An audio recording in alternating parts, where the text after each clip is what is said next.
That's Money Brown, man. Respect Junior. Boy, Money Brown, he get a lot of money, so I call him Money Brown. What's good, Money Brown TV? What up, what up? Yeah. I want to give a shout out to Money Brown TV. Thank you so much for everything.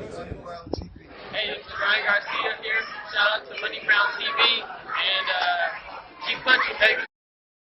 Yo, what's going on out there, Fight War? This your boy Money back with another one, man. And this one here is on two big dogs in this fight game. We got Canelo Alvarez, the hottest fighter on the planet, the #1 pound-for-pound king at the moment, the 4-division world champion, and the unified super middleweight world champion, looking to be the first undisputed super middleweight world champion when he knocked out Caden Plant, the IBF super middleweight world champion, November the 6th. Then we got Jermall, the 2-division world champion and the WBC current middleweight world champion, who's looking to be undisputed at 160.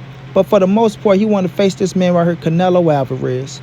He want to face the top shotter and Canelo Alvarez. And Canelo Alvarez telling Jermall Charlo, you can get your opportunity. Just don't make excuses like Caden Plant.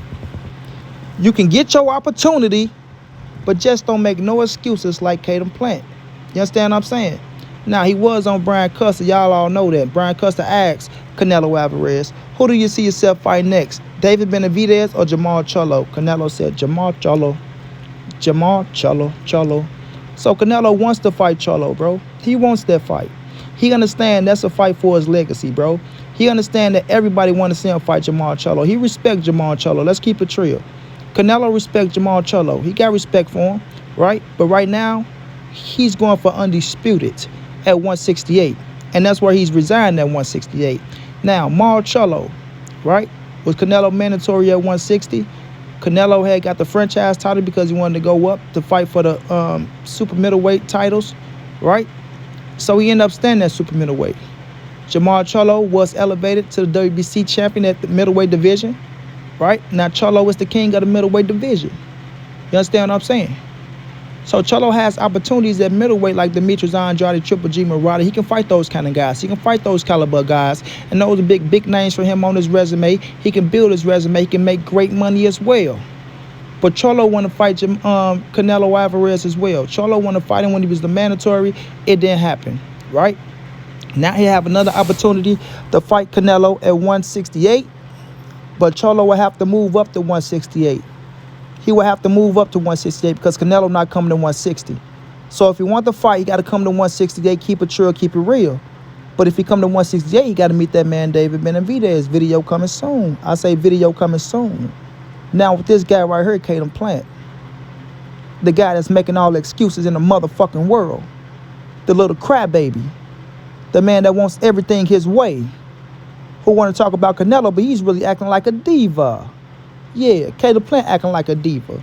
So, Canelo is fit to fight this man November the 6th.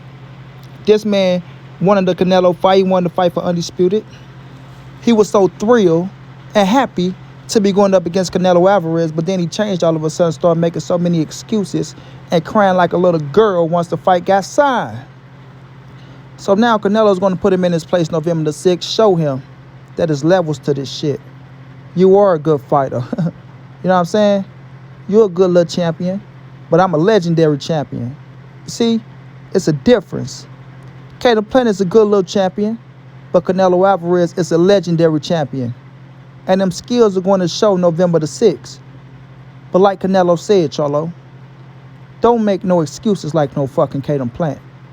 If you get this opportunity, right, I'm not asking you to kiss my ass. I'm not telling you to praise me. All I'm saying is respect me. You did?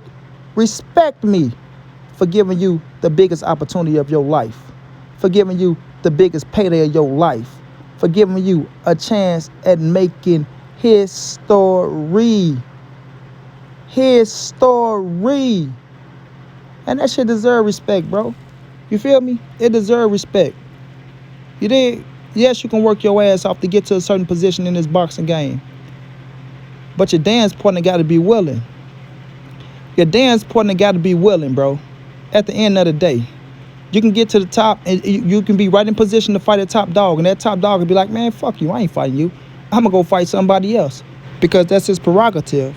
That's his chessboard. He can move on his chessboard how he want to move. Now, the way he get looked at by the fans and the people You know, he got to be able to take that. But at the end of the day, if it's that damn important that say, you know what, I'm going to give you your opportunity. I'm going to give you your shot, bro. You did. You work your ass off to get her.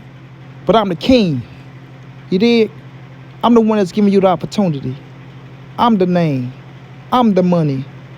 You feel me? You got to say, you know what, I respect him for giving me the opportunity, man. He didn't have to take the fight. But now that the fight is here, you know, it's time to get it on. That's as far as I respect him. But don't come out, oh, he's a cheater. He's a cheater. Oh, he didn't want to talk about drug testing. Oh, he didn't want a 10-week drug testing camp. I wanted 12. He only wanted 10. Why didn't he say anything about this? And why didn't he say anything? Shut your punk ass up. Shut up with all that goddamn crying. Get your ass in that ring and fight. You signed a contract. We don't want to hear nothing else. We know testing is in the play here. When you with the WBC, you already enrolled in the Vada Clean boxing program. So we don't want to hear none of that crybaby shit. You understand what I'm saying? We don't want to hear none of that crybaby shit. And that's all Canelo saying to Jermall, man. When you get your opportunity, right, after I knock this motherfucker out, don't make no excuses, man. Don't pour no Caden Plant, man. Don't get up on that stand and you could be talking about yourself and putting a lot of spotlight on yourself, then start bringing, you know, awareness to some shit that don't even matter. You know what I mean? Some shit that don't even matter and don't count. That's how I look at it. It don't matter and it don't count. Period. Get your opportunity, bro. Be respectful. And go out there and try your best to beat this man. At the end of the day.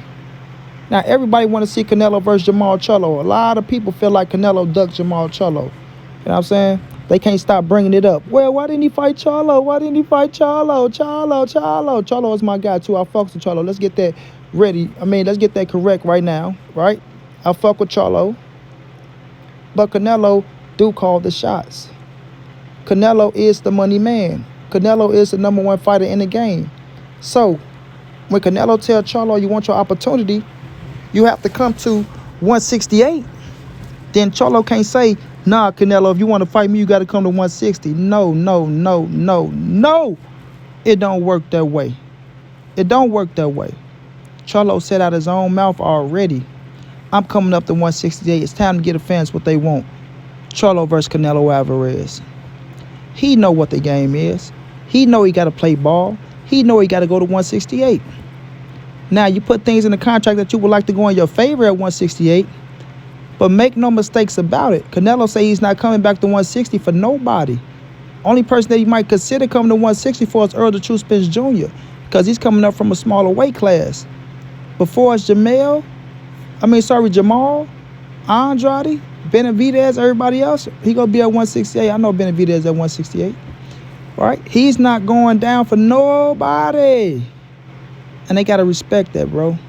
They got to respect it, especially when Canelo putting in the work at 168, becoming the undisputed champion. If you get to go up to 168 and fight Canelo for all 4 titles, man, you in position to fight for undisputed, you need to be trying to make that happen. But like I say, it's going to be one man in place sitting right there like you got me fucked up. You ain't going to jump over me. And that's David Benavidez.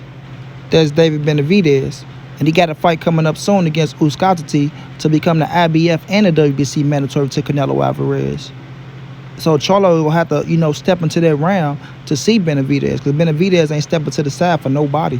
I say David Benavidez ain't stepping to the side for nobody, especially after Jermall Charlo said what he said about David Benavidez, and David Benavidez wanted that smoke with Jermall Charlo. You understand what I'm saying? And he's still going to want that smoke with Jermall Charlo, especially if Jermall come up to his weight division when he's in position. Right now at middleweight, Jermall Charlo is in position. But if you come up to 168 and you climbing that ladder and David Benavidez is right there, he already put the work in, then you got to see that king. You have to see that king, Charlo. And the winner of that get Canelo Alvarez. If David Benavidez want to accept that fight, depending on what Canelo wants to do. You dig? After Canelo become undisputed, he can vacate a few titles. You can go up to 175. He can say, I want to fight Charlo at a catch weight. It's many things that Canelo can do concerning what he want to do at 168. But me, myself, I really thought Canelo would go to 175 and fight Bivol for that world title because him and Eddie Hearn was in cahoots and making that fight happen already. So Canelo is a man of his word, and he will double back and give you an opportunity. So Bivol is in play. Bivol is in play. Dimitri Bivol is in play. But Charlo also in play as well. So we'll see how this thing turn out because Canelo, he never mentioned Benavidez next. Not saying he's afraid of Benavidez, so y'all better not say none of that stupid shit. But he never mentioned Benavidez next, so we will see what's his next move, right? He might want to fight Charlo. He might want to fight Bivol, right? But that's his right because he called the shots. He is the A side. He is putting in all the work. He is bringing in the money. Like I say, Canelo put the asses in the seat, so Canelo called the shots. Y'all boys be mad at that. Just give homage and give credit where credit is due. Canelo is that guy. Canelo is that guy. You understand what I'm saying? But to Charlo, you got an opportunity coming your way, bro. Once that fight gets signed, if Canelo bless you next, don't come with this Caden Plant shit, bro. Don't come with this Caden Plant shit, bro. Please don't get the crying and screaming about things that don't matter, right? Think you gonna get up under Canelo's skin because it's not gonna work. The only thing you gonna do is piss Canelo Alvarez off and make him want to break your motherfucking face like he's gonna do Caden Plant. You understand what I'm saying? And I know it's a fight, but you kept it real with Canelo Alvarez. You never talked about that bullshit that I'm aware of, right? Only thing you always said was you want the fight, you want the fight, you want the fight. Now if Canelo bless you with that fight, keep it as the fight. Keep it as the fight. Because Canelo, you know, he got his honor, man. He got his honor. And if you can go out there and beat Canelo Alvarez, you put yourself in a great fucking position. Great position. So we'll just see how these things turn out, man. Canelo Alvarez, you know, he got work to do with Caden Plant first. He got to get past that, finish him off. Then Jermall and Bivol, I feel like, are the top candidates for Canelo next fight. You know what I'm saying? They are the top candidates for Canelo next fight for a couple of reasons. You understand what I'm saying? But first thing first, I want to see Canelo become the first undisputed super middleweight world champion, right? I want him to enjoy this because this is no cheap accolade that he's doing here. This is something that's never been done in boxing. Even the great Andre Ward never accomplished this thing. So this is something special that Canelo is about to do. So if you are a Canelo fan and you riding for Canelo, man, then y'all sit back, y'all enjoy this, man, and y'all let Canelo, you know, soak up the energy because right now, right, this never been done in boxing history. Never. You can go back and look to see when the 168-pound division was created in boxing, and you'll see that there's never been an undisputed champion at the 168-pound division. And Canelo is looking to be the first man to do that, bro. And he will be successful and he will succeed. Caden Plant will get destroyed November the 6th. That's on the way. Canelo Alvarez will be the new undisputed super middleweight world champion. And after that, like I said, I think Jermall Charlo and Dimitri Bivol are the front candidates for the next fight. We'll just see how Canelo move on his chessboard. You know what I'm saying? Whomever he pick is going to be a great fight, and the next person probably be afterwards. So Canelo doing big things, great things to solidify his career and then go down in history as the greatest Mexican fighter of all time and one of the greatest fighters to ever lace him up. And I believe he will do so. We will just see in the future. Shouts out to Charlo. Keep grinding. Shouts out to Canelo. Go do your thing November the 6th, King. Snatch that title and continue your reign. Until then, it's your boy Monty. It's the NSBC moving and nobody's safe in these streets. Hit them thumbs up. Subscribe to the channel if you want to donate. OG Money on Cash App. TreyHampton52@gmail.com on PayPal. If not, just tell a friend. Hit the subscribe button. Like, comment, share the videos. And y'all know how your boy get down, man. Big dog status, family.